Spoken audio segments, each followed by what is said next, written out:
എല്ലാവർക്കും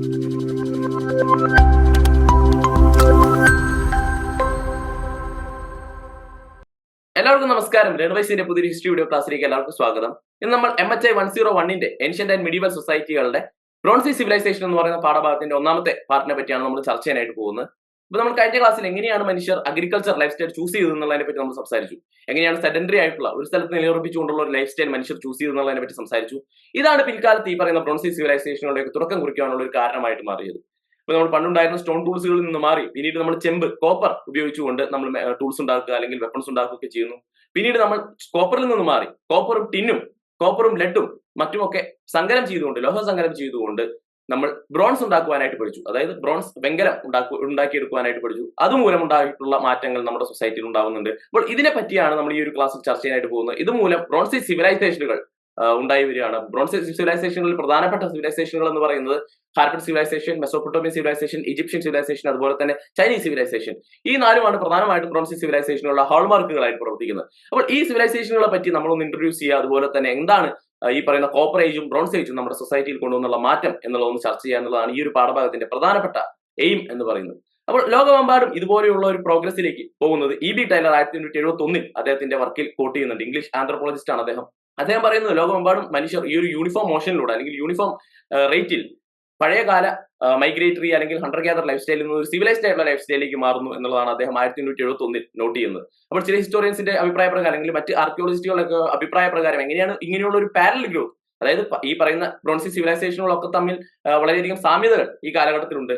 ഈ ഒരേ കാലഘട്ടത്തിലാണ് ഇവയെല്ലാം തന്നെ ഉയർന്നു വരുന്നത്. അപ്പോൾ ഇതിന്റെ സാമ്യതകളെ പറ്റി പഠിക്കുന്ന ആർക്കിയോളജിസ്റ്റുകൾ പല തിയറികളാണ് ഈ ഒരു പാരലൽ ഗ്രോത്തിന് വേണ്ടിയിട്ട് മുന്നോട്ട് വെച്ചത്. അപ്പോൾ ഗോർഡൻ ചീൽഡ് എന്ന് പറയുന്ന വളരെ ലോകപ്രശസ്തനായിട്ടുള്ള ആർക്കിയോളജിസ്റ്റ്, ശാസ്ത്രജ്ഞനായിട്ടുള്ള അദ്ദേഹം ഡിഫ്യൂഷനിസ്റ്റ് തിയറി അദ്ദേഹം മുന്നോട്ട് വയ്ക്കുന്നുണ്ട്. അതായത് ചില ഐഡിയകൾ ലോകത്തെ ചില പ്രദേശങ്ങളിൽ ഉണ്ടാവുകയാണ്. അപ്പോൾ നോക്കുകയാണെന്നുണ്ടെങ്കിൽ സ്മെൽറ്റിംഗ് ഓഫ് കോപ്പർ അഥവാ ലോഹസങ്കരങ്ങൾ അല്ലെങ്കിൽ വീലുകൾ, ഫയർ ഡൊമസ്റ്റിക്കേറ്റ് ചെയ്യുന്ന പ്രക്രിയ, അല്ലെങ്കിൽ ലോകത്തെ എല്ലാ ഈ പറയുന്ന ആൽഫബറ്റുകൾ, ചില ഐഡിയകൾ ചില പ്രദേശങ്ങളിൽ ഉയർന്നു വരികയും അവിടെ നിന്ന് ആളുകൾ മറ്റു സ്ഥലങ്ങളിലേക്ക് കുടിയേറുമ്പോൾ ആ ഐഡിയകൾ അവരോടൊപ്പം തന്നെ മറ്റു സ്ഥലങ്ങളിലേക്ക് കൂടി പോകുന്നു എന്നുള്ളതാണ് ഗോർഡൻ ചീൽഡ് അദ്ദേഹത്തിന്റെ തിയറിയിൽ പ്രതിപാദിക്കുന്നത്. അപ്പോൾ ചില ഹിസ്റ്റോറിയൻസിന്റെ അഭിപ്രായ പ്രകാരം ഈ ഡിഫ്യൂഷനിസ്റ്റ് തിയറി അവർ ഉപയോഗിച്ചുകൊണ്ട് അവർ അഭിപ്രായപ്പെടുന്നത് ലോകത്തിന്റെ തന്നെ എല്ലാ സിവിലൈസേഷനുകളുടെയും തുടക്കം മെസോപ്പൊട്ടേമിയയിലോ അല്ലെങ്കിൽ ഈജിപ്തിലോ ആണ് എന്നുള്ളതാണ്.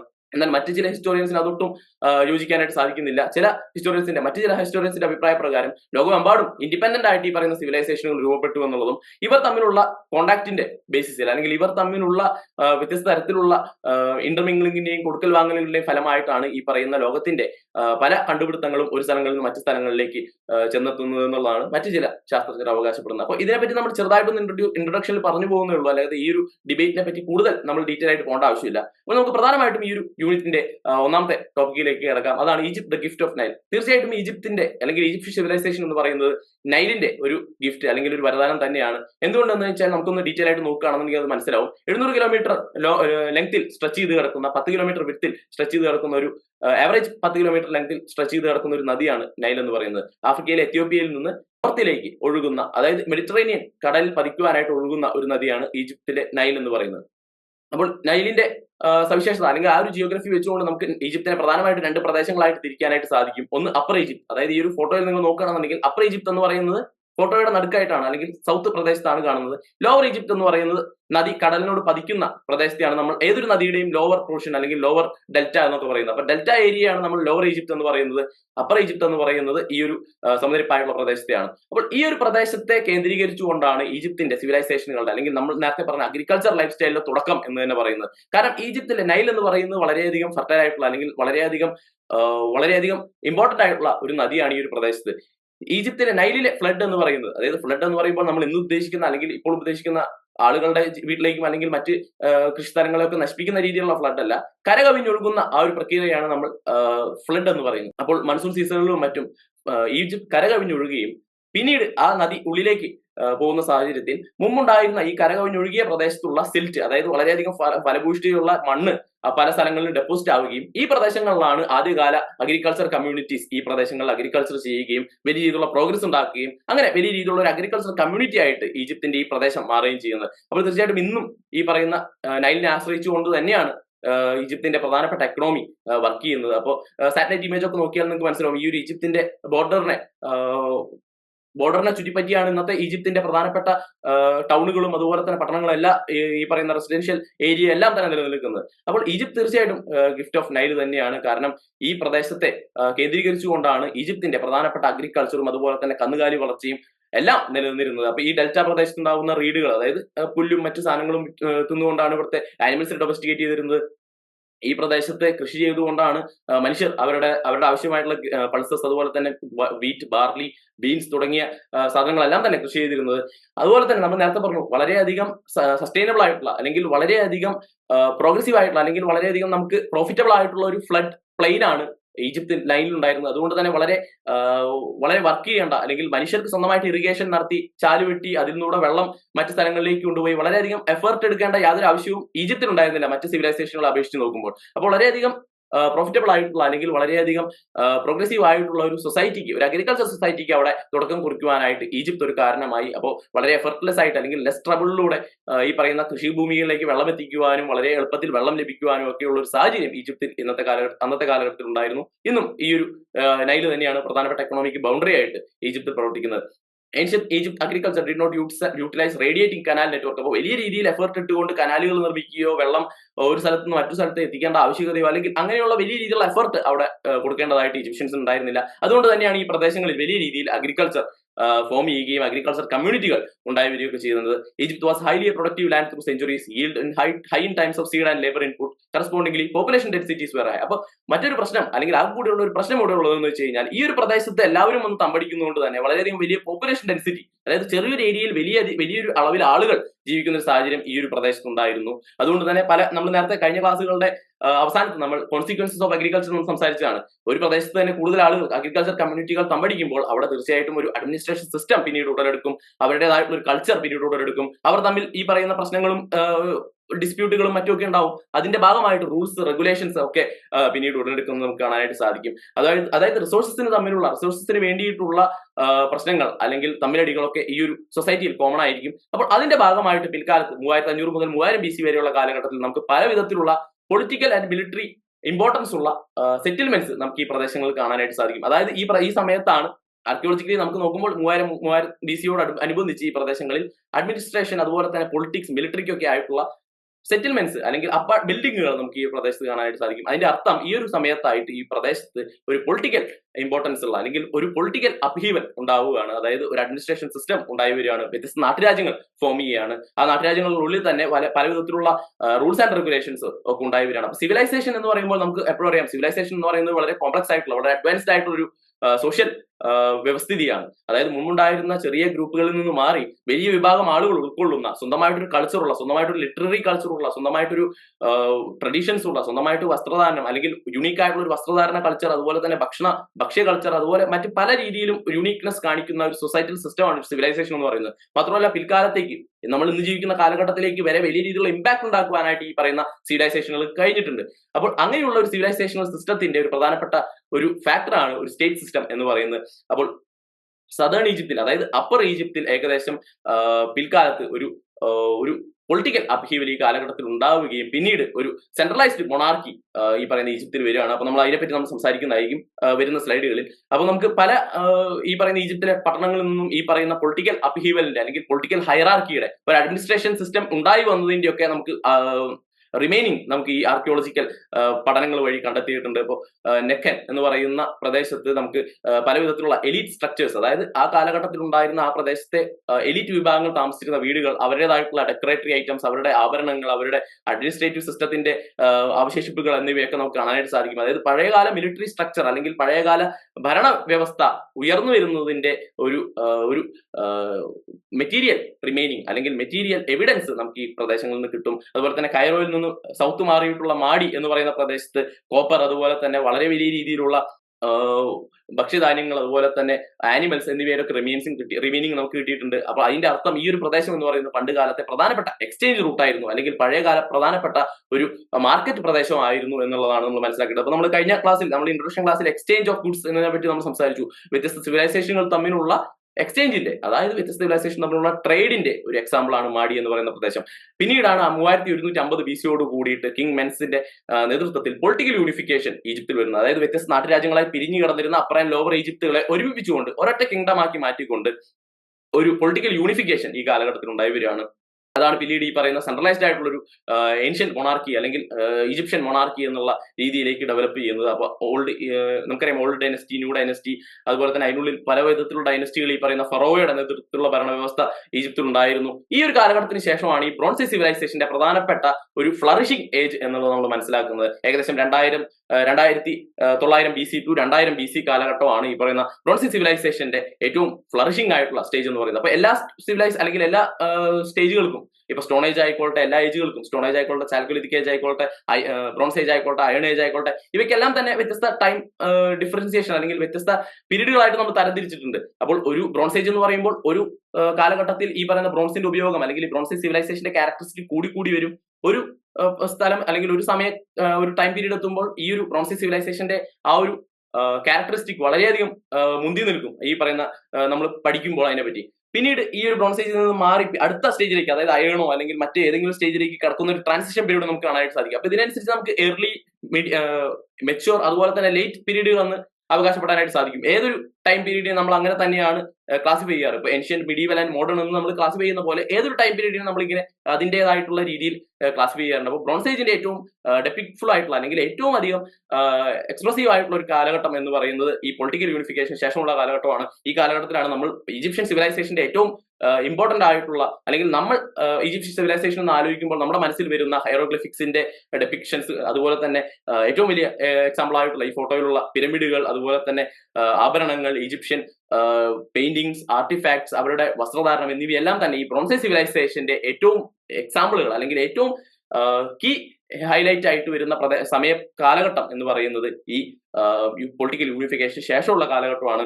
മെംഫിസ് എന്ന് പറയുന്ന പട്ടണത്തെ ആധാരമായിട്ടാണ് അല്ലെങ്കിൽ സെൻറ്റർ ചെയ്തുകൊണ്ടാണ് ഈ പറയുന്ന ഓൾഡ് കിങ്ഡമും മറ്റു കിങ്ഡങ്ങളും പ്രവർത്തിച്ചിരുന്നത്. പിന്നീട് വന്ന് സെൻട്രലൈസ്ഡ് ആയിട്ടുള്ള ഈ സ്റ്റേറ്റ് സിസ്റ്റം പ്രവർത്തിച്ചിരുന്നത് മെംഫിസിനെ സെൻറ്റർ ചെയ്തുകൊണ്ടാണ്. അതുപോലെ തന്നെ എബിഡോസ് എന്ന് പറയുന്ന മറ്റു പട്ടണങ്ങളിലും ഈ പറയുന്ന നമ്മൾ നേരത്തെ നക്കൻ എന്ന് പറയുന്ന പട്ടണത്തിലൊക്കെ ഈ പറയുന്ന എലീറ്റ് ഗ്രൂപ്പുകളുടെ സാന്നിധ്യം ഉറപ്പാക്കുന്ന അവരുടേതായിട്ടുള്ള സ്റ്റോൺ വാളുകൾ, അതുപോലെ തന്നെ അവരുടേതായിട്ടുള്ള മറ്റേ ടോംബുകൾ, അതായത് അവരുടേതായിട്ടുള്ള ശവകുടീരങ്ങൾ, അതുപോലെ തന്നെ അവരുടേതായിട്ടുള്ള ഡെക്കറേറ്റീവ് ഐറ്റംസ്, അവരുടേതായിട്ടുള്ള ലൈഫ് സ്റ്റൈലിനെ സൂചിപ്പിക്കുന്ന പല വിധത്തിലുള്ള റിമൈനിങ്സ് നമുക്ക് കിട്ടുന്നുണ്ട്. അപ്പോൾ പൊളിറ്റിക്കൽ ഹൈറാർക്കി, അതുപോലെ തന്നെ സമൂഹത്തിൽ ഉണ്ടാകുന്ന ഒരു പവർ ഹൈറാർക്കി ഒക്കെ നമുക്ക് ഈ ഒരു കാലഘട്ടത്തിൽ ഉയർന്നു വരുന്നതായിട്ട് നമുക്ക് കാണാനായിട്ട് സാധിക്കും. അപ്പോൾ മറ്റ് പഴയകാല ആദിമകാല ഹണ്ടർ ഗ്യാദറിൽ നിന്ന് നമ്മൾ അഗ്രികൾച്ചർ സൊസൈറ്റിയിലേക്ക് വരുന്നു. ആദിമകാല അഗ്രികൾച്ചർ സൊസൈറ്റിയിൽ നിന്ന്, അതായത് വളരെ ഡീസെൻട്രലൈസ്ഡ് ആയിട്ടുള്ള അഗ്രികൾച്ചർ സൊസൈറ്റിയിൽ നമ്മളൊരു സിവിലൈസേഷന്, അതായത് നമുക്കൊരു സ്റ്റേറ്റ് ഉണ്ടാവുന്നു, അതുപോലെ തന്നെ നമുക്കൊരു ലാംഗ്വേജ് ലിറ്റററി കൾച്ചർ ഉണ്ടാവുന്നു, നമുക്കൊരു ഭക്ഷണത്തിന് ഒരു കൾച്ചർ ഉണ്ടാവുന്നു, നമ്മുടേതായിട്ടുള്ളൊരു മറ്റ് പല രീതിയിലും ഈ പറയുന്ന പോലെ ഈജിപ്തിന് മറ്റൊരു യുണീക്ക് ആയിട്ടുള്ള പല രീതിയിലാണ് ഈ പറയുന്ന ബ്രോൺസ് സിവിലൈസേഷൻ വളർന്നത്. ഹാരപ്പൻ സിവിലൈസേഷൻ അതിൻ്റെതായിട്ടുള്ള രീതിയിലാണ് വളർന്നത്. അപ്പോൾ പിൻകാലത്തേക്ക് വലിയ രീതിയിലുള്ള ഇമ്പോർട്ടൻസ് ഉണ്ടാക്കുവാനുള്ള ഒരു മുന്നേറ്റം അല്ലെങ്കിൽ അതിന്റെ ഒരു തുടക്കം എന്ന് പറയുന്നത് ബ്രോൺസ് സിവിലൈസേഷനുകളാണ്. അപ്പോൾ ഈജിപ്തിന്റെ പ്രധാനപ്പെട്ട പല ക്യാരക്ടറിസ്റ്റിക്സുകൾ നമുക്ക് ഇതിൽ നിന്നും കാണാനായിട്ട് സാധിക്കും. ഇവിടെ material prosperity, exquisite writing, painting, relief of the walls and temples of tombs, pyramid building, cultural emphasis on mortuary memorials and cult of dead kings, expert craftsmanship, അതുപോലെ തന്നെ continuous contact with world outside. അപ്പൊ Egypt പല ഭാഗങ്ങളുമായിട്ട് മറ്റു പ്രദേശങ്ങളുമായിട്ടും ട്രേഡും മറ്റും നടത്തുന്നുണ്ട്. അപ്പോൾ ഇതിന്റെ എല്ലാം ഒരു സങ്കരം അല്ലെങ്കിൽ അതിന്റെ എല്ലാം ഒരു അലയൻസ് ഈ പ്രദേശത്ത് അല്ലെങ്കിൽ ഈ സമയ കാലഘട്ടത്തിൽ നമുക്ക് കാണാനായിട്ട് സാധിക്കും. ഇതാണ് ഈജിപ്ഷ്യൻ സിവിലൈസേഷൻ എന്ന് പറയുന്നത്. ഇനി അടുത്തായിട്ട് നമുക്ക് മെസൊപ്പൊട്ടേമിയൻ സിവിലൈസേഷനെ പറ്റി ചർച്ച ചെയ്യാം. മിഡിൽ ഈസ്റ്റിലൂടെ ഒഴുകുന്ന യൂഫ്രട്ടീസ് ആൻഡ് ടൈഗ്രിസ് റിവേഴ്സിനെ ആസ്പദമാക്കിക്കൊണ്ട് ഉയർന്നു വന്ന ബ്രോൺസ് സിവിലൈസേഷൻ ആണ് മെസൊപ്പൊട്ടേമിയൻ സിവിലൈസേഷൻ. അതിന്റെ മെച്യൂർ ഫേസിൽ മറ്റ് സിവിലൈസേഷനുകൾ അപേക്ഷിച്ച് വളരെയധികം അർബൺ ആയിട്ടുള്ള, അതായത് പട്ടണങ്ങളെ കേന്ദ്രീകരിച്ചുകൊണ്ടുള്ള ഒരു വളരെയധികം എക്സ്റ്റൻഡ് ആയിട്ടുള്ള ഒരു സിവിലൈസേഷൻ ആയിരുന്നു മെസൊപ്പൊട്ടേമിയൻ സിവിലൈസേഷൻ. അതുപോലെ തന്നെ മറ്റ് സിവിലൈസേഷനെ അപേക്ഷിച്ച് വളരെ വലിയ രീതിയിൽ റെക്കോർഡ് കീപ്പ് ചെയ്തിരുന്ന, അതായത് റെക്കോർഡുകൾ കീപ്പ് ചെയ്തിരുന്ന ഒരു സിവിലൈസേഷൻ കൂടിയാണ് മെസൊപ്പൊട്ടേമിയൻ സിവിലൈസേഷൻ. അതുകൊണ്ട് തന്നെ നമുക്ക് വളരെയധികം ഹിസ്റ്റോറിക്കലി ഒതന്റിക് ആയിട്ട് അല്ലെങ്കിൽ വളരെയധികം നമുക്ക് എവിഡൻസുകൾ എടുത്തുപയോഗിക്കാൻ പറ്റുന്ന അല്ലെങ്കിൽ നമുക്ക് വളരെയധികം ലിറ്റററി എവിഡൻസുകളുള്ള ഒരു സിവിലൈസേഷൻ കൂടിയാണ് മെസൊപ്പൊട്ടേമിയൻ സിവിലൈസേഷൻ. ഈജിപ്തിനെ പോലെ തന്നെ വളരെയധികം പ്രോസ്പെറസ് ആയിട്ടുള്ള ഒരു ഫ്ലഡ് പ്ലെയിൻ ഉള്ള ഒരു പ്രദേശമായിരുന്നു ഇത്. അപ്പൊ യൂഫ്രട്ടീസ് നദിയുടെ ഫ്ലഡ് പ്ലെയിനുകളിൽ പ്രധാനമായിട്ടും കൃഷി ചെയ്തുകൊണ്ടാണ് ഇവിടെ ഉണ്ടായിരുന്ന അഗ്രികൾച്ചർ കമ്മ്യൂണിറ്റികൾ ജീവിച്ചിരുന്നത്. അതിൽ തന്നെ ഏറ്റവും സൗത്ത് ഉണ്ടായിരുന്ന സുമർ എന്ന് പറയുന്ന പ്രദേശത്ത് സുമേറിയൻ ഭാഷ സംസാരിച്ചിരുന്ന സുമേറിയൻസ് എന്ന് വിളിക്കപ്പെടുന്ന വിഭാഗങ്ങൾ ജീവിച്ചിരുന്ന പ്രദേശങ്ങളിലാണ് ഈ ബ്രോൺസ് ഏജ് സിവിലൈസേഷന്റെ തുടക്കം ആയിട്ട് നമുക്ക് കണക്കാക്കാനായിട്ട് സാധിക്കുന്നത്. അപ്പൊ സുമറിൽ നിന്നാണ് ഈ പറയുന്ന മെസോപ്പൊട്ടേമിയൻ സിവിലൈസേഷന്റെ പ്രധാനപ്പെട്ട കീ ഫൈൻഡിങ്സ് നമുക്ക് ലഭിച്ചിട്ടുള്ളതും ഈ പറയുന്ന ഒരു മറ്റു പ്രദേശങ്ങളിലേക്ക് ഈ മെസോപ്പൊട്ടേമിയൻ സിവിലൈസേഷൻ എക്സ്പാൻഡ് ചെയ്യുന്നതിന്റെ പ്രധാനപ്പെട്ട കേന്ദ്രമായിട്ട് ആദ്യകാലങ്ങളിൽ പ്രവർത്തിച്ചിരുന്നത് സുമറാണ്. Sumer was the lowest reaches of the Euphrates and Tigris river. Fishing was important to the economy and in tall reed groups birds and wild pigs were hunted. അപ്പോൾ പ്രധാനമായിട്ടും അവരുടെ ഭക്ഷണം എന്ന് പറയുന്നത് ഒന്നുകിൽ ഹണ്ടിങ് അല്ലെങ്കിൽ ഫിഷിംഗ്, അതുപോലെ തന്നെ പ്രധാനമായിട്ടും നമ്മൾ നേരത്തെ പറഞ്ഞു agriculture depended on the rhythm of Euphrates. യൂഫ്രട്ടീസിൽ എത്രത്തോളം വെള്ളം അല്ലെങ്കിൽ മൺസൂൺ ആണോ എത്രത്തോളം നദിയിൽ വെള്ളമുണ്ട് എന്നുള്ളതിനെ കേന്ദ്രീകരിച്ചായിരുന്നു ഈ പറയുന്ന കൃഷി ബേസ് ചെയ്തിരുന്നത്. അപ്പോൾ Euphrates rises and the onset of winter and spring rain on the mountains of Turkey in November and reaches the height in April. Because of the slope in the land, river branches into several arms. അപ്പോൾ ഈ ഒരു പ്രദേശത്തെ slope geographical പ്രത്യേകത കൊണ്ട് അവരുടെ slope ഉള്ളത് കൊണ്ട് തന്നെ ഈ ഒരു നദി പല ബ്രാഞ്ചുകളായിട്ട് ഒഴുകുകയും ഈ ബ്രാഞ്ചുകളിലേക്ക് എത്തുമ്പോൾ നദിയുടെ ആക്കം അല്ലെങ്കിൽ ആ ഒരു ഫോഴ്സ് കുറയുന്നതോട് ഭാഗമായിട്ട് വളരെ ഈസിലി ഈ മെസോപ്പൊട്ടേമിയക്കാർക്ക് അതിനെ വഴിതിരിച്ചു വിട്ട്, അതായത് ഇറിഗേഷന് വേണ്ടിയിട്ട് വഴിതിരിച്ചു വിട്ട് അവരുടെ കൃഷി ആവശ്യങ്ങൾക്കും മറ്റും ഈസിലി ഉപയോഗിക്കാനുള്ള ഒരു സാഹചര്യം കൂടി ഉണ്ടായിരുന്നു എന്നുള്ളത് നമ്മൾ കാണുന്നുണ്ട്. അപ്പം വളരെ എളുപ്പത്തിൽ തന്നെ പാം ലീഫുകളും മറ്റ് മഡും മറ്റുമൊക്കെ ഉപയോഗിച്ചുകൊണ്ട് ബണ്ടുകൾ ഉപയോഗിച്ചും അല്ലെങ്കിൽ വഴിതിരിച്ചു വിട്ടും യൂഫ്രട്ടീസിലെ വെള്ളം വളരെ ഈസിലി ഈ പറയുന്ന ഇറിഗേഷന് വഴിതിരിച്ചു വിട്ടുകൊണ്ട് വളരെ പ്രോസ്പെറസ് ആയിട്ടുള്ള ഒരു കൃഷി സമ്പ്രദായം ഈ പ്രദേശത്ത് നിലവിലുണ്ടായിരുന്നു. In extreme heat capillary action put salt near the surface. The traditional method was to leave fields fallow in alternate years. അപ്പോൾ വളരെയധികം ഹീറ്റുള്ള അല്ലെങ്കിൽ വളരെയധികം ചൂടുള്ള പ്രദേശമായതുകൊണ്ട് തന്നെ ഈ മണ്ണിൽ ഉപ്പിന്റെ അളവ് വളരെയധികം കൂടുന്ന ഒരു സാഹചര്യം പലപ്പോഴും ഉണ്ടാവാറുണ്ട്. അപ്പോൾ അതിനെ പ്രതിരോധിക്കുവാനായിട്ട് ഇവർ 1-2 വർഷം അല്ലെങ്കിൽ ആൾട്ടർനേറ്റീവ് ആയിട്ട് മാത്രമേ കൃഷി ചെയ്തിരുന്നുള്ളൂ. ഒരു വർഷം കൃഷി ചെയ്ത് കഴിഞ്ഞാൽ അടുത്ത വർഷം കൃഷി ചെയ്യാതിരിക്കുകയാണ് അവർ ചെയ്തിരുന്നത്. അതുവഴി വാട്ടർ ലെവൽ, അതായത് ഗ്രൗണ്ട് വാട്ടർ ലെവൽ താഴുകയും അതുവഴി ഈ പറയുന്ന ഉപ്പിന്റെ അളവ് സോയിലിൽ കുറച്ച് അടുത്ത വർഷം അല്ലെങ്കിൽ ആൾട്ടർനേറ്റീവ് ആയിട്ടുള്ള ഇയേഴ്സിൽ വളരെ നല്ലൊരു ഹാർവെസ്റ്റ് ഉണ്ടാക്കിയെടുക്കാനായിട്ട് അവർക്ക് കഴിഞ്ഞിരുന്നു. Pastoralism was also a complementary to agriculture. അപ്പോൾ അഗ്രികൾച്ചറോടൊപ്പം തന്നെ ഇവിടെ പാസ്റ്ററൽ കമ്മ്യൂണിറ്റികളും ഈ ഒരു പ്രദേശത്ത് നിലവിലുണ്ടായിരുന്നു. ഒരേ കമ്മ്യൂണിറ്റിയിൽ തന്നെ ചിലർ കൃഷി ചെയ്യുന്ന ഒരു സമയത്ത് കൃഷി ചെയ്യുകയും മറ്റൊരു ടൈമിൽ, അതായത് കൃഷി ചെയ്യാൻ പറ്റാത്ത സമയത്ത് പാസ്റ്ററൽ അല്ലെങ്കിൽ ഈ പറയുന്ന കന്നാലി മേക്കൽ അല്ലെങ്കിൽ കന്നുകാലി മേക്കൽ, ആടുകളെ മേക്കൽ, അതുപോലെ തന്നെ മറ്റ് ജോലികളിലും ഏർപ്പെട്ടിരുന്നു. Mesopotamia's woods and carts boards roofs.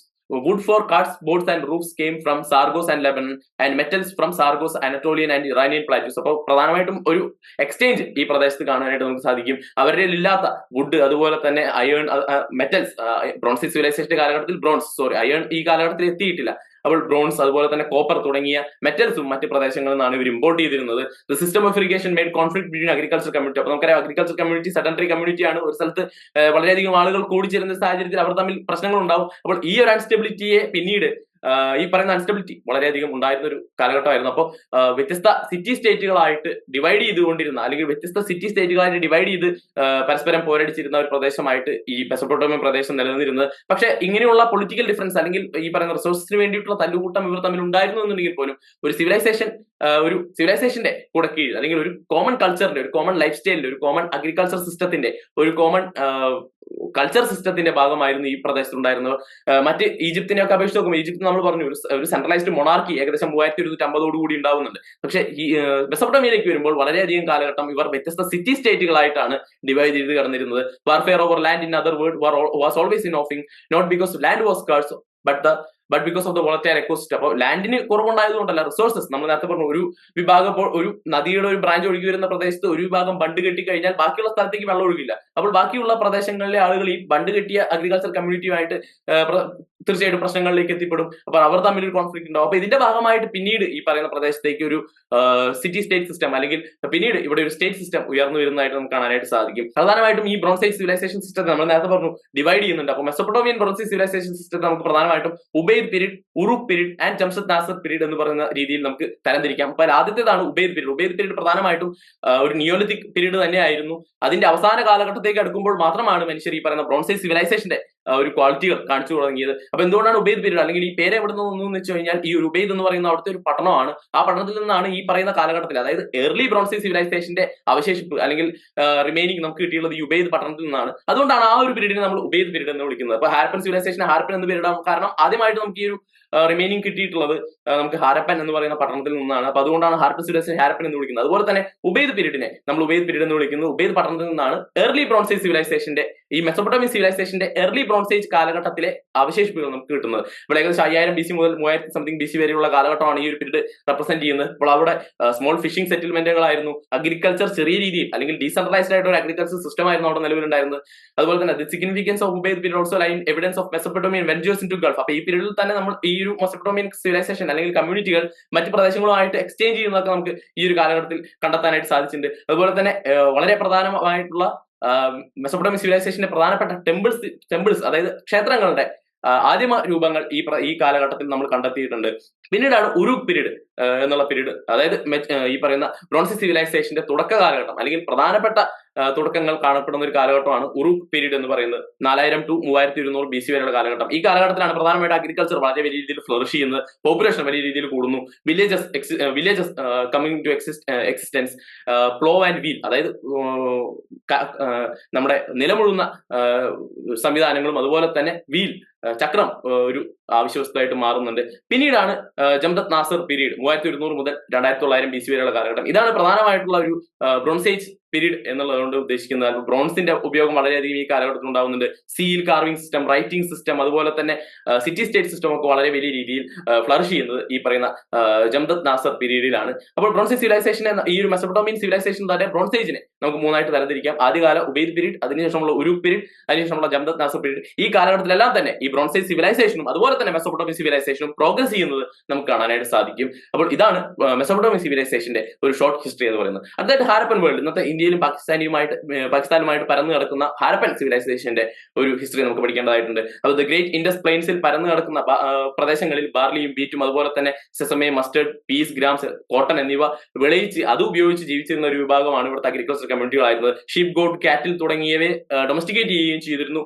മീറ്റിനും അവരുടേതായിട്ടുള്ള നിലമുഴുക അതുപോലെ തന്നെ ഇറിഗേഷൻ ഫെസിലിറ്റിയൊക്കെ വേണ്ടിയിട്ട്. Harappan had lain the transition zone between winter rainfall regime of Western Asia and monsoon rainfall system of South Asia. അപ്പോൾ വളരെ കുറവ് മഴ ലഭിച്ചിരുന്ന ഒരു പ്രദേശമാണിത്. അപ്പൊ പ്രധാനമായിട്ടും ഇവരുടെ വെള്ളം അല്ലെങ്കിൽ ഇവരുടെ പ്രധാനപ്പെട്ട ജലലഭ്യത എന്ന് പറയുന്നത് സബ്സോയിൽ വാട്ടർ, അതായത് കിണറുകൾ കുഴിച്ചും മറ്റുമാണ് ഈ ഹാരപ്പൻ സിവിലൈസേഷന്റെ ജനങ്ങൾ അവരുടെ കൃഷിക്കും മറ്റും അവരുടെ ദൈനംദിന ആവശ്യങ്ങൾക്കായിട്ടുള്ള വെള്ളം കണ്ടെത്തിയിരുന്നത്. ഇപ്പൊ മോഹൻജാദാരോ എന്ന് പറയുന്ന ഒരു പട്ടണത്തിൽ മാത്രം 700ഓളം കിണറുകൾ നമ്മൾ കണ്ടെത്തിയിട്ടുണ്ട്. അതായത് ഒരു സിറ്റിയിൽ, ഒരു മോഹൻജോദാരോ എന്ന് പറയുന്ന പട്ടണത്തിൽ മാത്രം 700ഓളം കിണറുകൾ, അതായത് എല്ലാ ജനങ്ങൾക്കും അവരുടേതായിട്ടുള്ള കിണറുകൾ കുഴിച്ച് അവരുടേതായിട്ടുള്ള വെള്ളം കണ്ടെത്തി അവരുടെ ആവശ്യങ്ങൾ നിറവേറ്റാനായിട്ടുള്ള ഒരു സാഹചര്യം ഈ പ്രദേശത്തുണ്ടായിരുന്നു. അതോടൊപ്പം തന്നെ നമുക്ക് ഇൻഡസ് നദിയുടെ ഇമ്പോർട്ടൻസ് തീർച്ചയായിട്ടും അവിടെ ഉണ്ട്. അപ്പോൾ മറ്റ് നമ്മൾ നേരത്തെ പറഞ്ഞ നൈലിനേക്കാളോ അല്ലെങ്കിൽ യൂഫ്രട്ടീസിനേക്കാളോ ഒക്കെ വളരെയധികം 8 ടൈം വെള്ളം ക്യാരി ചെയ്യുന്ന ഒരു നദിയാണ് ഇൻഡസ് റിവർ എന്ന് പറയുന്നത്. അപ്പോൾ അതിൽ നിന്ന് വളരെ കനാലുകൾ വലിച്ചും അതുപോലെ തന്നെ വാട്ടർ ഡൈവേർട്ട് ചെയ്തുകൊണ്ടാണ് ഈ വിഭാഗങ്ങൾ അവരുടെ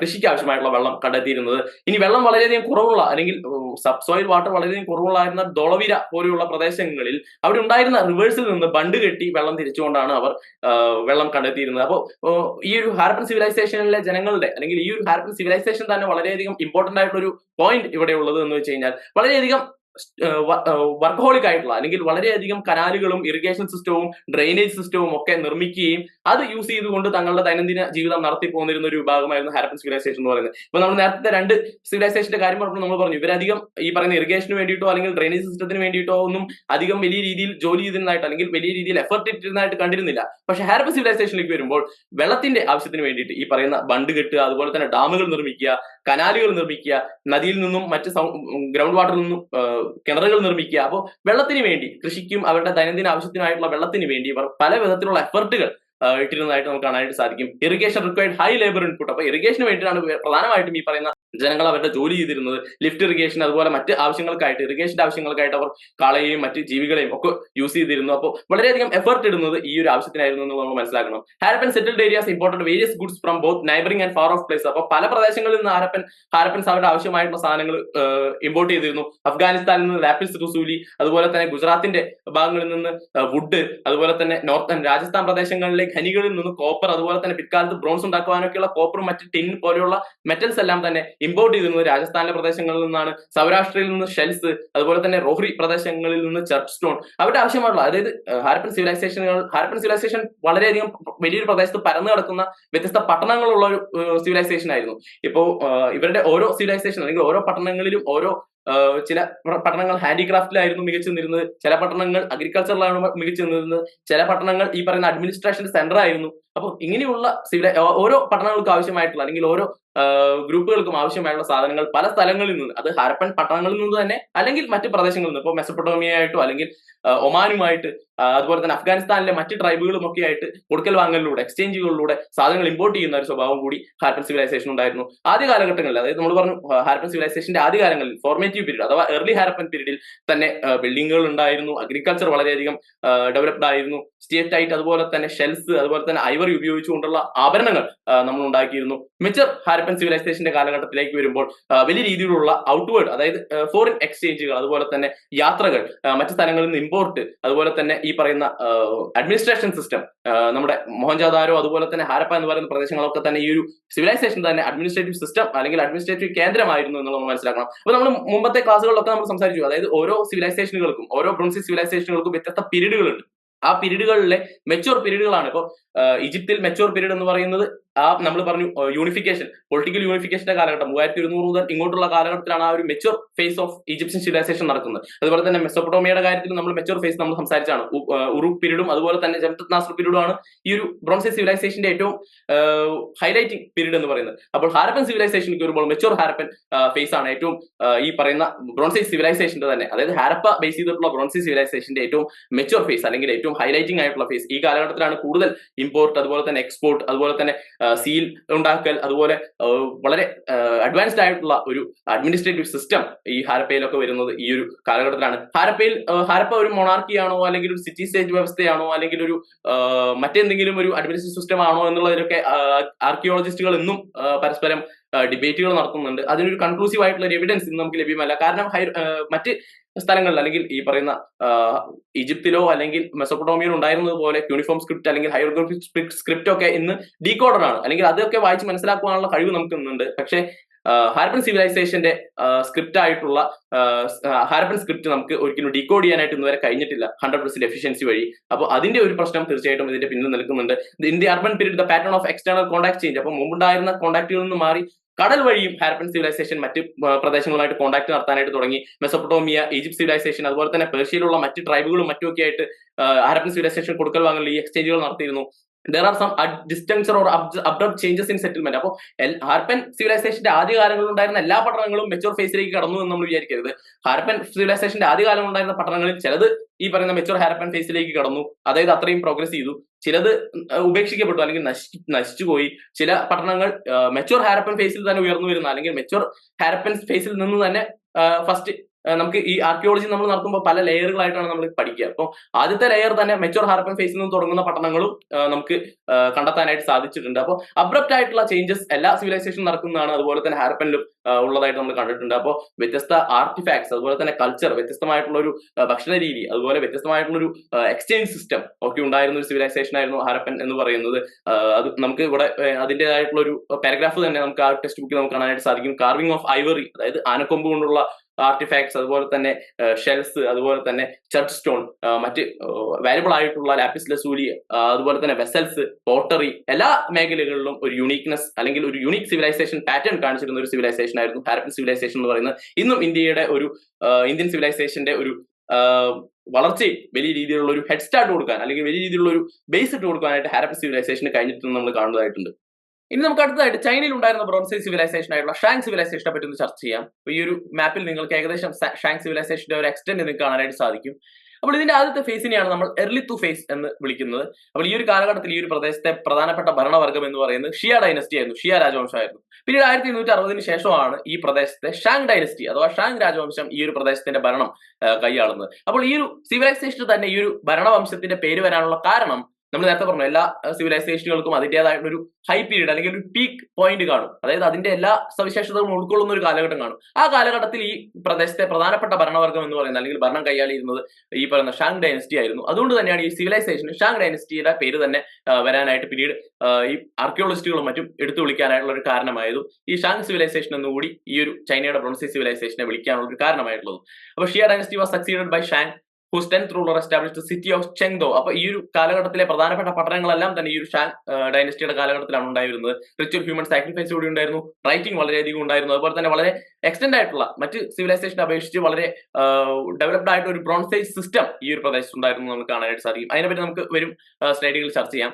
The civilization is named after the chief ruling dynasty. അപ്പോൾ ഈ ഒരു ഷാങ് ഡൈനസ്റ്റിയെ മാത്രമല്ല, അല്ലെങ്കിൽ ഷാങ് ഡൈനസ്റ്റി ഭരിക്കുന്ന പ്രദേശം മാത്രമായിരുന്നില്ല ഈ ഒരു ചൈനീസ് ബ്രോൺസ് ഏജ് സിവിലൈസേഷന്റെ പ്രധാനപ്പെട്ട പ്രദേശം എന്ന് പറയുന്നത്. പക്ഷേ അവിടുത്തെ ഒരു പ്രധാനപ്പെട്ട ചീഫ് റൂളിംഗ് ഡൈനസ്റ്റി ഈ ഒരു ഷാങ് ഡൈനസ്റ്റി ആയതുകൊണ്ടാണ് പിൽക്കാലത്ത് ആർക്കിയോളജിസ്റ്റുകളും ഹിസ്റ്റോറിയൻസും ഈ ഒരു ചൈനീസ് ബ്രോൺസ് ഏജ് സിവിലൈസേഷനെ ഷാങ് സിവിലൈസേഷൻ എന്ന് കൂടി വിളിക്കാനായിട്ടുള്ള കാരണമായത്. അപ്പോൾ വ്യത്യസ്ത ഭരണവർഗ്ഗങ്ങൾ അല്ലെങ്കിൽ ഭരണ ഗ്രൂപ്പുകൾ ഈ ഒരു പ്രദേശത്ത് ഉണ്ടായിരുന്നുണ്ടെങ്കിൽ പോലും ഷാങ് ഡൈനസ്റ്റിയാണ് അല്ലെങ്കിൽ ഷാങ് ഭരണവംശമാണ്, രാജവംശമാണ് പ്രധാനപ്പെട്ട ഭരണവംശം എന്നുള്ളതുകൊണ്ട് തന്നെ അവരുടെ ആ ഒരു പേരിട്ട് കണ്ടാണ് പിന്നീട് ആർക്കിയോളജിസ്റ്റുകളും ഹിസ്റ്റോറിയൻസും ഈ ഒരു പ്രദേശത്തെ വിളിച്ചിരുന്നത്. അപ്പോൾ നമ്മുടെ ഈജിപ്തിൽ ഉണ്ടായിരുന്ന പോലെ ഒരു പൊളിറ്റിക്കൽ യൂണിഫിക്കേഷനോ ഒന്നും ഈ ഒരു പ്രദേശത്ത് ഉണ്ടായിരുന്നില്ല എന്നുണ്ടെങ്കിൽ പോലും ഷാങ് ഡൈനസ്റ്റി ആയിരുന്നു പ്രധാനപ്പെട്ട ലീഡിംഗ് പവർ എന്നുള്ളത്. അപ്പൊ നിയോലിത്തിക് സ്റ്റേജിന്റെ കാലഘട്ടം മുതലേ ഈ ഒരു പ്രദേശത്ത് കൃഷി നടന്നിട്ടുണ്ട്. അതുപോലെ തന്നെ മില്ലറ്റുകൾ, വീറ്റ്, റൈസ് എന്നിവ പ്രധാനമായിട്ട് ഈ പ്രദേശത്ത് കൃഷി തുടങ്ങിയിട്ടുണ്ട്. അതുപോലെ തന്നെ സെറ്റിൽമെന്റ്സ് നിയോലിത്തിക് കാലഘട്ടം മുതലേ നമുക്ക് കാണാനായിട്ട് സാധിക്കും. ചാൽക്കൊലിത്തിക് പീരീഡിന്റെ എവിഡൻസ് ഈ ഒരു പ്രദേശത്ത് നിന്ന് വളരെ കുറവാണ് നമുക്ക് ലഭിച്ചിട്ടുള്ളത്. പക്ഷെ പിന്നീട് വന്ന ബ്രോൺസ് സിവിലൈസേഷന്റെ ഒരുപാട് എവിഡൻസുകൾ അല്ലെങ്കിൽ ആർക്കിയോളജിക്കൽ ഫൈൻഡിങ്സ് നമുക്ക് ഈ ഒരു പ്രദേശത്ത് കിട്ടിയിട്ടുണ്ട്. ഈ ഒരു പ്രദേശം എന്ന് പറയുന്നത് പ്രധാനമായിട്ടും ഹാങ്ഹോ റിവറിന്റെയും യാങ്സി റിവറിന്റെയും സമീപ പ്രദേശങ്ങളായിട്ടാണ് നിലനിൽക്കുന്നത്. അപ്പോൾ ഹാങ്ഹോ റിവർ നമുക്കറിയാം യെല്ലോ റിവർ എന്നറിയപ്പെടുന്നു. യാങ്സി റിവർ ഏറ്റവും നീളമേറിയ റിവറാണ് ചൈനയിലെ. അപ്പോൾ ഈ രണ്ട് നദികളിലെയും വെള്ളവും അതുപോലെ തന്നെ അവയുടെ ഫെർട്ടൈൽ ആയിട്ടുള്ള സോയിലും മറ്റുമൊക്കെ ഉപയോഗിച്ചുകൊണ്ടാണ് ഇവർ കൃഷി ചെയ്തിരുന്നത്.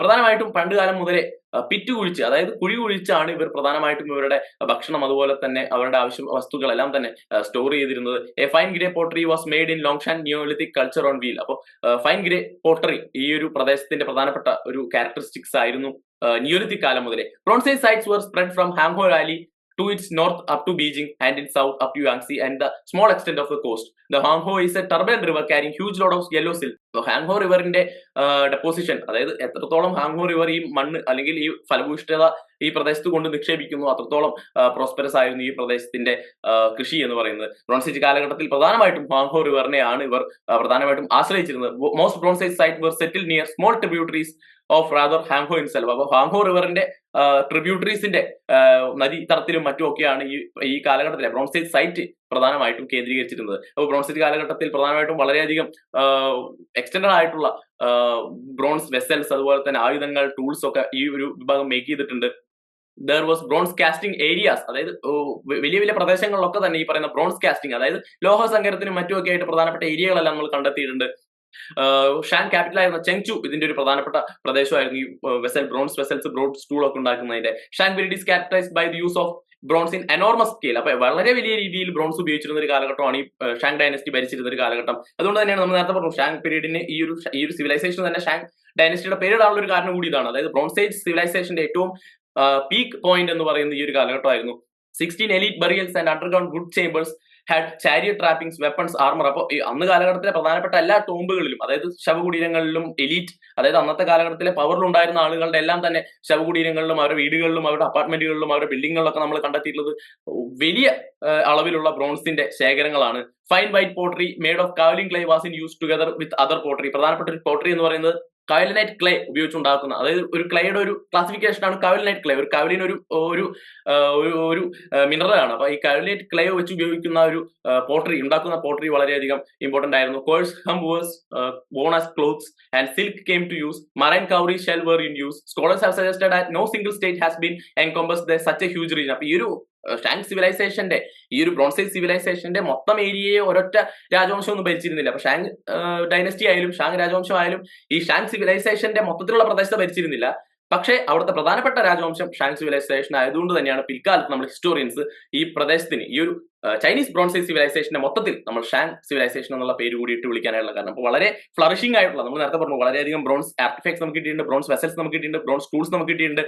ഷാങ് ഡൈനസ്റ്റിയുടെ പ്രധാനപ്പെട്ട കേന്ദ്രമായിരുന്ന ചെങ്ചു, അതുപോലെ തന്നെ നമ്മൾ പറഞ്ഞു മറ്റു പ്രദേശങ്ങൾ ഒക്കെ തന്നെ ലോങ്ഷാൻ പ്രദേശങ്ങളൊക്കെ തന്നെ ഈ പറയുന്ന ബ്രോൺസ് ഏജ് സിവിലൈസേഷന്റെ ഏറ്റവും വലിയ എക്സാമ്പിളുകൾ അല്ലെങ്കിൽ ഏറ്റവും വലിയ എവിഡൻസുകൾ തരുന്ന പ്രദേശങ്ങളായിരുന്നു. അതുകൊണ്ട് തന്നെയാണ് നമ്മൾ ഷാങ് സിവിലൈസേഷൻ എന്നുകൂടി ചൈനീസ് ബ്രോൺസ് ഏജ് സിവിലൈസേഷനെ വിളിക്കാനുള്ള ഒരു കാരണമായിട്ട് മാറിയിട്ടുള്ളത്. അപ്പൊ എന്തുകൊണ്ടാണ് കോപ്പർ ആൻഡ് ബ്രോൺസ്, നമ്മൾ പറഞ്ഞു കോപ്പർ ആൻഡ് ബ്രോൺസ് ഉപയോഗിച്ച് തുടങ്ങുന്ന കാലഘട്ടത്തിലാണ് ഈ പറയുന്ന വലിയ രീതിയിലുള്ള ഒരു മുന്നേറ്റം മനുഷ്യനുണ്ടായിട്ടുള്ളത്. ബ്രോൺസ് ഏജ് സിവിലൈസേഷൻ എന്നാണ് ഈ സിവിലൈസേഷനൊക്കെ നമ്മൾ വിശേഷിപ്പിച്ചിരുന്നത്. അപ്പോൾ ബ്രോൺസ് ആൻഡ് കോപ്പർ നമ്മുടെ ലൈഫിലേക്ക് അല്ലെങ്കിൽ മനുഷ്യരുടെ ലൈഫിലേക്ക് കടന്നു വന്നുകൊണ്ട് എന്തൊക്കെ മാറ്റങ്ങളാണ് ഉണ്ടായിട്ടുള്ളത്. കോപ്പറാണ് ആദ്യമായിട്ട് നമ്മൾ ഉപയോഗിക്കുന്ന മെറ്റൽ. ചെമ്പ് നമ്മൾ കുഴിച്ചെടുത്ത് ലഭിക്കുന്ന ആദ്യത്തെ മെറ്റൽ എന്ന് പറയുന്നത്, നമ്മൾ അതിനുവേണ്ടി ടൂൾസും മറ്റും ഒക്കെ ആയിട്ട് ഉപയോഗിച്ച ആദ്യത്തെ മെറ്റൽ എന്ന് പറയുന്നത് കോപ്പറാണ്. അതിനുശേഷമാണ് ബ്രോൺസ് വലിയ രീതിയിൽ ഉപയോഗിക്കുന്നത്. അപ്പൊ കോപ്പർ വെച്ച് ആയുധം ഉണ്ടാക്കുന്നത് പോലെയല്ല ബ്രോൺസ് വെച്ച് ഉണ്ടാക്കുന്നത്. ബ്രോൺസ് എന്ന് പറയുന്നത് ഒരു ലോഹ സങ്കരമാണ്. അപ്പോൾ മെറ്റലർജി വളരെയധികം വലിയ രീതിയിൽ ഡെവലപ്പ് ചെയ്യേണ്ട ഒരു കാലഘട്ടമാണ് ഈ കാലഘട്ടം എന്ന് പറയുന്നത്. അപ്പൊ ഇങ്ങനെയുള്ള ഉപയോഗങ്ങൾ അല്ലെങ്കിൽ ഇങ്ങനെയുള്ള ബ്രോൺസ് ടൂൾസ് നമ്മൾ ഉപയോഗിച്ചു എന്നുള്ളത് നമ്മൾ കണ്ടെത്തുമ്പോൾ നമ്മൾ അതോടൊപ്പം തന്നെ മനസ്സിലാക്കേണ്ടത്, അല്ലെങ്കിൽ നമ്മളിപ്പോൾ ഒരു ആർക്കിയോളജിക്കൽ സൈറ്റിൽ നമ്മളൊരു ബ്രോൺസ് ടൂൾ കണ്ടെത്തി കഴിഞ്ഞാൽ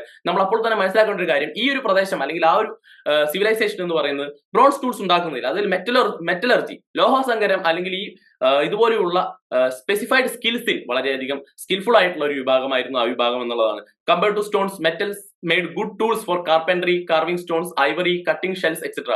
മാത്രമല്ല ഈ കോപ്പർ കൊണ്ടും ബ്രോൺസ് കൊണ്ടും ഉണ്ടാക്കിയിരുന്ന ആയുധങ്ങളും ടൂൾസും ഒക്കെ വലിയ രീതിയിൽ നമ്മളെ ഹെൽപ്പ് ചെയ്തിട്ടുണ്ട് പല ആവശ്യങ്ങൾക്കായാലും. അതിപ്പോൾ ആർട്ടിഫാക്ട്സ്, ആർട്സിന്റെ ആവശ്യത്തിനായാലും, ഹാൻഡിക്രാഫ്റ്റ്സ് ആയാലും, മറ്റ് കൃഷിക്ക് തീർച്ചയായിട്ടും വലിയ രീതിയിൽ ഉപകാരപ്പെടുന്നുണ്ട്, ഹണ്ടിങ്ങിന് വലിയ രീതിയിൽ ഉപകാരപ്പെടുന്നുണ്ട്. മെറ്റലർജി അതോടുകൂടി ഈ ഒരു കാലഘട്ടത്തിന്റെ പ്രധാനപ്പെട്ട ഒരു ജോലിയായിട്ട് മാറുന്നു. അപ്പൊ നമ്മൾ കഴിഞ്ഞ ക്ലാസ്സിൽ പറഞ്ഞിട്ടായിരുന്നു, അഗ്രികൾച്ചർ എന്ന് പറയുമ്പോൾ അഗ്രികൾച്ചർ സൊസൈറ്റി ആദ്യകാലങ്ങളിൽ എല്ലാവരും അഗ്രികൾച്ചറിലാണ് ജോലി ചെയ്തിരുന്നുണ്ടെങ്കിൽ കുറച്ചു കാലം കഴിയുമ്പോൾ വളരെ കുറച്ച് ആളുകൾ മാത്രം അഗ്രികൾച്ചർ ചെയ്താൽ മതി, അല്ലെങ്കിൽ അഗ്രികൾച്ചറിൽ സ്പെൻഡ് ചെയ്താൽ മതി, ബാക്കിയുള്ള വിഭാഗങ്ങൾക്ക് മറ്റു ജോലികൾ ചെയ്യാമെന്നുള്ള ഒരു നിലയിലേക്ക് ഒരു സിവിലൈസേഷൻ അല്ലെങ്കിൽ ഒരു സൊസൈറ്റി എത്തുമെന്ന് നമ്മൾ കഴിഞ്ഞ ക്ലാസ്സിൽ പറഞ്ഞിട്ടായിരുന്നു. അപ്പോൾ അതുപോലെ തന്നെയാണ് ഈ പ്രദേശങ്ങളിലെല്ലാം തന്നെ ഉണ്ടായിട്ടുള്ളത്. അപ്പൊ ആദ്യകാലങ്ങളിൽ എല്ലാവരുടെയും പ്രധാനപ്പെട്ട ജോലി എന്ന് പറയുന്നത് കൃഷിയായിരുന്നു, അല്ലെങ്കിൽ സ്വന്തമായിട്ട് കൃഷി ചെയ്യുക എന്നുള്ളതായിരുന്നു എന്നുണ്ടെങ്കിൽ പിൽക്കാലത്ത് ഒരു ഹാർവെസ്റ്റിലൂടെ പ്രോഫിറ്റ് ലഭിക്കുന്ന ഒരു സാഹചര്യത്തിൽ, വളരെയധികം സ്റ്റോർ ചെയ്യാൻ പറ്റുന്ന ഒരു സാഹചര്യത്തിൽ ഒരു സൊസൈറ്റിയിലെ പല വിഭാഗങ്ങളിലെ ജനങ്ങൾ പല ജോലികളിലായിട്ട് ഏർപ്പെടുന്നു. അപ്പൊ അതിലൊരു വിഭാഗം പ്രധാനമായിട്ട് ഈ മെറ്റലർജിയിലേക്ക് ഫോക്കസ് ചെയ്യാണ്, അല്ലെങ്കിൽ മെറ്റലർജിയിൽ സ്പെഷ്യലൈസ് ചെയ്യാണ്. അങ്ങനെ അവർ ഈ പറയുന്ന ടൂൾസ് ഉണ്ടാക്കുക, കോപ്പറും ബ്രോൺസും ഒക്കെ വെച്ച് ടൂൾസ് ഉണ്ടാക്കുന്ന ഒരു ജോലിയിലേക്ക് കിടക്കാണ്. Metallurgy came into its own when specialist produced objects for lower ancestors and rituals. അപ്പൊ ആദ്യകാലങ്ങളിൽ തീർച്ചയായിട്ടും ഈ പറയുന്ന കോപ്പറും അതുപോലെ തന്നെ ബ്രോൺസിന്റെ ഒക്കെ ഉപയോഗങ്ങൾ അല്ലെങ്കിൽ അതിന്റെയൊക്കെ ഒരു പ്രിവിലേജ് അനുഭവിച്ചിരുന്നത് അന്നത്തെ കാലത്തെ എലീറ്റ് വിഭാഗങ്ങളാണ്. അവർക്ക് വേണ്ടിയിട്ടാണ് ഈ സ്പെഷ്യലിസ്റ്റുകൾ ഇതെല്ലാം ഉണ്ടാക്കിയിരുന്നത്. പക്ഷെ പിൽക്കാലത്ത് ഇതിന്റെ ഒരു ഉൽപാദനം കൂടുന്നത് വഴി സാധാരണക്കാരായ ജനങ്ങൾക്ക് പോലും ഈ പറയുന്ന ബ്രോൺസ് ആൻഡ് കോപ്പർ ടൂൾസിന്റെ ഉപയോഗം എത്തുകയാണ്. അപ്പോൾ ആദ്യകാലങ്ങളിൽ കോപ്പർ ഏജിൽ നിന്ന് പിന്നീട് ബ്രോൺസ് ഏജിലേക്ക്, പിന്നീടാണ് നമ്മൾ ഇന്ന് ജീവിക്കുന്ന അയൺ ആൻഡ് സ്റ്റീൽ ഏജിലേക്ക് നമ്മൾ കടന്നിട്ടുള്ളത്.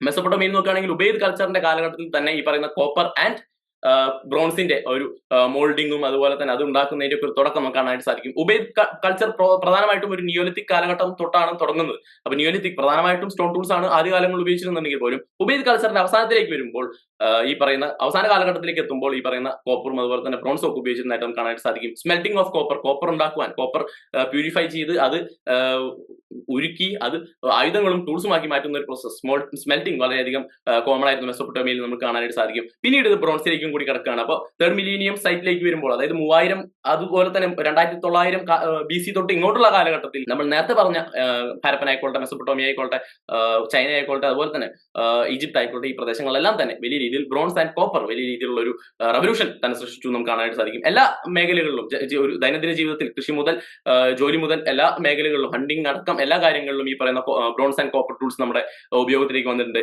Ancient Egyptians were used to have blow pipes and bellows to increase oxygen supply to the kiln and thereby raise the temperature. അപ്പൊ കിൽൻ എന്ന് പറഞ്ഞു കഴിഞ്ഞാൽ ആല എന്നാണ് അർത്ഥം. അതായത് ഈ പറയുന്ന മെറ്റലർജി എല്ലാം നടക്കുന്ന ആലകളിലേക്ക് ഓക്സിജനും മറ്റുമൊക്കെ കൂട്ടി ഈ പറയുന്ന വളരെ എഫിഷ്യന്റ് ആയിട്ടുള്ള ഒരു മെറ്റലർജിക്കൽ പ്രോസസ് പല പ്രദേശങ്ങളിലും, പ്രത്യേകിച്ച് ഈജിപ്തിലും മെസൊപ്പൊട്ടേമിയയിലൊക്കെ ഉണ്ടായിരുന്നതായിട്ട് നമുക്ക് കാണാനായിട്ട് സാധിക്കും.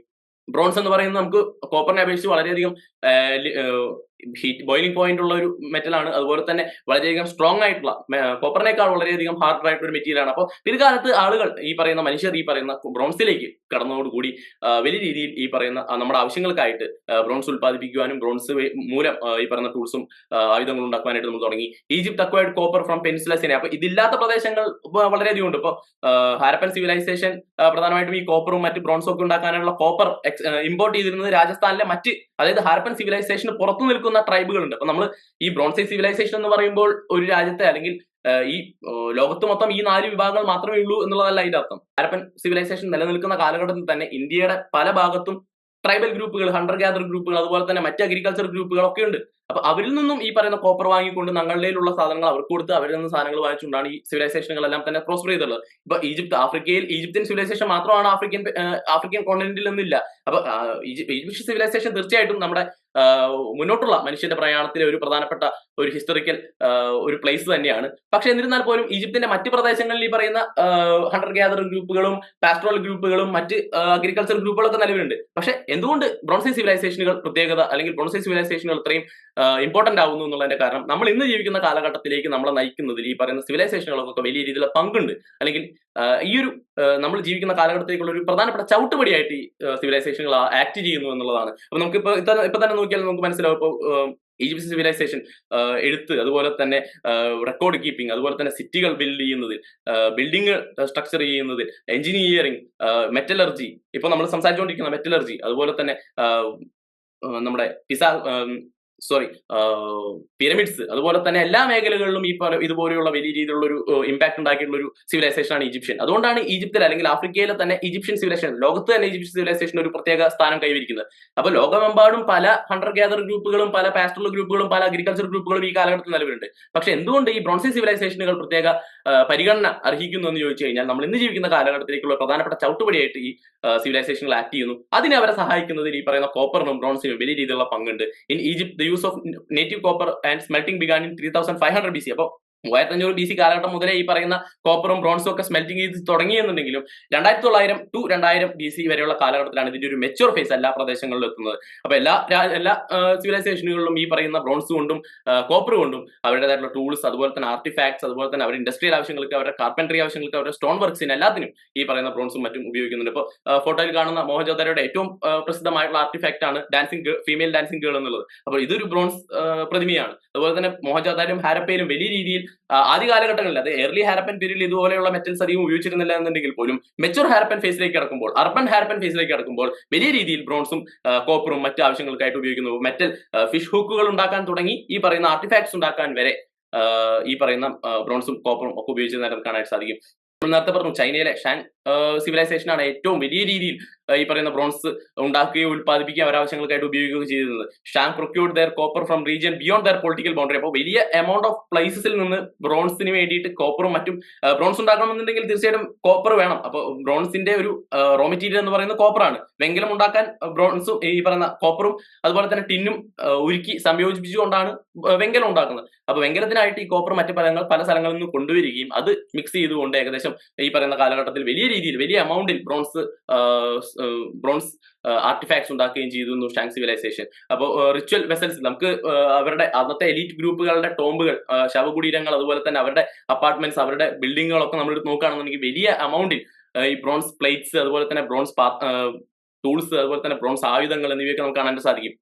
ഒരു ഉദാഹരണം പറയുകയാണെങ്കിൽ ഒരു ഷാൻ ക്വീനിന്റെ ടോംബിൽ നിന്ന് മാത്രമായിട്ട് നോക്കി ലഭിച്ചിട്ടുള്ളത് 1600 കിലോഗ്രാമോളം വരുന്ന ബ്രോൺസ് ആർട്ടിഫാക്ട്സ് ആണ്. അതായത് ബ്രോൺസ് കൊണ്ടുണ്ടാക്കിയ 1600ഓളം കിലോഗ്രാം വരുന്ന വസ്തുക്കളാണ് നമുക്ക് ഒരു ഷാങ് ക്വീനിന്റെ, അതായത് ഷാങ് സിവിലൈസേഷനിൽ ജീവിച്ചിരുന്ന ഷാങ് ഡൈനസ്റ്റി ഭരിച്ചിരുന്ന ഒരു രാജ്ഞിയുടെ ശവകുടീരത്തിൽ നിന്ന് മാത്രം നമുക്ക് കിട്ടിയുള്ളത്. അപ്പോൾ അത്രയും വലിയൊരു എമൗണ്ടിലാണ് ചൈനീസ് സിവിലൈസേഷൻ ഈ പറയുന്ന ബ്രോൺസ് ഏജ് കാലഘട്ടത്തിൽ ബ്രോൺസ് ഉത്പാദിപ്പിച്ചിരുന്നത്. അപ്പോൾ ബ്രോൺസ് ഏജ് എന്ന് പറയുന്നത് നമ്മുടെ ഒരു ട്രൂ ലീപ്പാണ്, നമ്മുടെ ടെക്നോളജിയിലേക്കും അടുത്ത കാലഘട്ടത്തിലേക്കുള്ള ഒരു ട്രൂ ലീപ്പാണ് നമ്മുടെ ബ്രോൺസ് ഏജ് എന്ന് പറയുന്നത്. മെറ്റലർജി എന്ന് പറയുന്ന ഒരു ജോലി, അതായത് ഇന്നത്തെ ഇൻഡസ്ട്രിയലൈസേഷന്റെ പ്രധാനപ്പെട്ട ആണിക്കല്ലായിട്ട് പ്രവർത്തിക്കുന്ന മെറ്റലർജി എന്ന് പറയുന്ന ലോഹസങ്കരണം എന്ന് പറയുന്ന ആ ഒരു പ്രോസസ്സിനെ ഇത്രയും അധികം ഡെവലപ്പ് ചെയ്യുന്നതിൽ ഈ കാലഘട്ടത്തിൽ വലിയ രീതിയിലുള്ള ഒരു വിജയം കൈവരിക്കാനായിട്ട് നമുക്ക് മനുഷ്യർക്ക് കഴിഞ്ഞു. അതുപോലെ തന്നെ സോഷ്യൽ കോണ്ടാക്സ്റ്റിൽ ഈ പറയുന്ന നമ്മൾ പറഞ്ഞു പ്രിവിലേജ്ഡ് ആയിട്ടുള്ള ആളുകൾക്ക് കൂടുതൽ ഈ പറയുന്ന ബ്രോൺസും അതുപോലെ തന്നെ കോപ്പറും ഉണ്ടായിരുന്നു. താഴെക്കടിയിൽ വരുന്ന ആളുകൾക്ക് അവരുടെ ദൈനംദിന ആവശ്യത്തിനായിട്ടുള്ള കോപ്പറും ബ്രോൺസും ഒക്കെ ലഭിക്കുന്നത് പിൽക്കാലത്ത് മാത്രമാണ്. അപ്പോൾ ഇങ്ങനെയുള്ള പല കാര്യങ്ങളെയും പറ്റി പഠിക്കുവാനും മനസ്സിലാക്കുവാനും നമുക്ക് ഈ പറയുന്ന ബ്രോൺസ് ആൻഡ് കോപ്പർ ഏജിൽ നിന്ന് മനസ്സിലാക്കാനും പഠിക്കാനും പറ്റും. അപ്പോൾ ഇതാണ് നമ്മുടെ ഈ ഒരു യൂണിറ്റ് എന്ന് പറയുന്നത്. എന്താണ് bronze age civilisations, bronze age കാലഘട്ടത്തിൽ ഉണ്ടായിരുന്ന സിവിലൈസേഷനുകൾ ഏതൊക്കെയാണ്, ചൈന, ഈജിപ്ത്, അതുപോലെ തന്നെ ഹാരപ്പൻ ആൻഡ് മെസോട്ടോമിയ, ഇവരുടെ ക്യാരക്ടറിസ്റ്റിക്സ്, ഇവരുടെ സിമിലാരിറ്റീസ് ആൻഡ് ഡിസിമിലാരിറ്റീസ്, എന്തൊക്കെ വ്യത്യാസങ്ങളാണ്, എന്തൊക്കെ സിമിലാരിറ്റികളാണ് ഇവർ തമ്മിലുണ്ടായിരുന്നത്, എങ്ങനെയാണ് bronze age and copper age നമ്മുടെ ലോകത്തിന് പുതിയൊരു മാനം തുറന്നു കൊടുക്കപ്പെട്ടത് എന്നുള്ളതൊക്കെയാണ് നമ്മൾ ഈ ഒരു ക്ലാസ്സിൽ ചർച്ച ചെയ്തത്. അപ്പോൾ അടുത്തായിട്ട് എക്സസൈസിലേക്ക് കടക്കാം. എന്താണ് ഏൻഷ്യന്റ് ഈജിപ്ത് സിവിലൈസേഷൻ? അതൊരു ബേസിക് ആയിട്ടുള്ള ഒരു ചോദ്യമാണ്. അടുത്തായിട്ട് ഏർലി മെസോട്ടോമിയ സിവിലൈസേഷന്റെ ക്യാരക്ടറിസ്റ്റിക്സ്, അതുപോലെ തന്നെ ഹാരപ്പൻ സിവിലൈസേഷൻ വാസ് യൂണീക്ക് എന്തുകൊണ്ടാണ്, അതുപോലെ തന്നെ ഷാങ് സിവിലൈസേഷന്റെ ക്യാരക്ടറിസ്റ്റിക്സ് എന്തൊക്കെയാണ്, ബ്രോൺസ് ഏജിന്റെ ഇമ്പോർട്ടൻസ് നമ്മുടെ ഹ്യൂമൻ സൊസൈറ്റിയിൽ എന്തൊക്കെയാണ്, കോപ്പർ ഏജിന്റെ ഒക്കെ. അപ്പൊ ഇതൊക്കെയാണ് ഈ ഒരു പാഠഭാഗത്ത് ചോദിക്കാൻ സാധ്യതയുള്ള ചോദ്യങ്ങൾ. അപ്പൊ അടുത്ത ക്ലാസ്സിൽ നമ്മൾ ഈ ഒരു ബ്രോൺസ് ഏജ് സിവിലൈസേഷന്റെ അടുത്ത ഒരു എക്സ്പ്ലനേഷനെ കൂടി നമ്മൾ നോക്കി കാണേണ്ടതായിട്ടുണ്ട്. ഇപ്പോൾ നമ്മൾ ഇൻഡിവിജ്വലി ഓരോ സിവിലൈസേഷനെ പറ്റിയാണ് പറഞ്ഞതെന്നുണ്ടെങ്കിൽ അടുത്തത് നമ്മൾ അടുത്ത പാർട്ടിൽ ബ്രോൺസ് ഏജ് സിവിലൈസേഷൻ സെക്കൻഡ് എന്നുള്ള പാർട്ടിൽ നമ്മൾ ബ്രോൺസ് ഏജ് സിവിലൈസേഷന്റെ ആർട്ടിസ്റ്റിക്സ് അല്ലെങ്കിൽ കൾച്ചർ, അതുപോലെ തന്നെ അവരുടെ ലൈഫ് സ്റ്റൈലുകൾ എന്നുള്ളതിനെ പറ്റിയൊക്കെ നമ്മൾ പഠിക്കുന്നതായിരിക്കും. അതുകൊണ്ടാണ് ഈ ഒരു പാഠഭാഗം രണ്ടായിട്ട് നമ്മൾ സ്പ്ലിറ്റ് ചെയ്യുന്നത്. അത് സിലബസിൽ തന്നെ അത് രണ്ടായിട്ട് തന്നെയാണ് സ്പ്ലിറ്റ് ചെയ്ത് കിടക്കുന്നത്. അപ്പൊ അത്രയും ഡീറ്റെയിൽ ആയിട്ട് ഈ ഒരു ബ്രോൺസ് ഏജിനെ പറ്റി പഠിക്കുവാനുള്ള ഒരു പാഠഭാഗമാണ് ഈ രണ്ട് പാഠഭാഗം എന്നുള്ളത്. അപ്പോൾ അടുത്ത ക്ലാസ്സിൽ ബ്രോൺസ് ഏജ് സിവിലൈസേഷന്റെ മറ്റ് ആസ്പെക്ടുകളെ പറ്റി നമ്മൾ ചർച്ച ചെയ്യുന്നവരായിരിക്കും. എല്ലാവർക്കും നന്ദി, നമസ്കാരം.